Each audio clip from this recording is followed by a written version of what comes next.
দাহিয়াতুল কালবি 99টা হত্যা করেছে। বাসায় এসে দেখতেছে খুব সুন্দর একটা মেয়ে, তার স্ত্রীকে ডাক দিয়ে বলল, এটা কে? বলতেছে, এটা তোমার মেয়ে, এটাকে আমি আদর দিয়ে আস্তে আস্তে বড় করেছি। দাহিয়াতুল কালবি তার স্ত্রীকে ডাক দিয়ে বলল, মেয়েটাকে সাজায় দাও, আমি দাওয়াত খাওয়াতে নিয়ে যাব।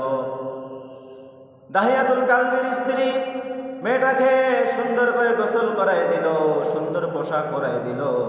যাওয়ার সময় বলতেছে, ও আমার মেয়ে, তোমার বাবা তোমাকে দাওয়াত খাওয়াতে নিয়ে যাবে, তুমি একাই খাবা, আসার সময় আমার জন্য একটু নিয়ে আসিও।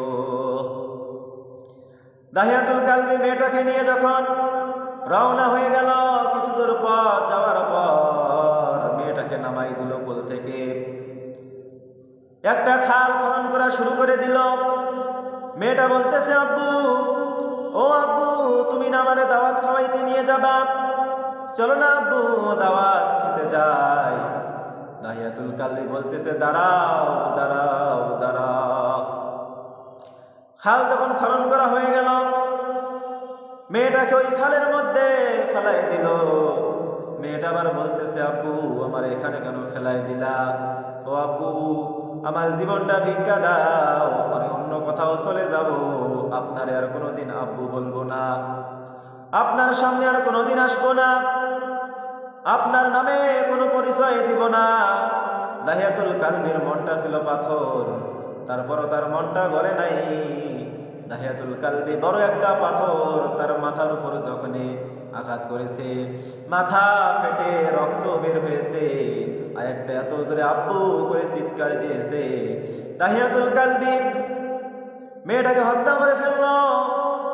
এরপর থেকে আর ঘুমাতে পারে না, 99টা হত্যা করেছে, নিজের মেয়েটাকে মেরে 100টা হত্যা পুরালো।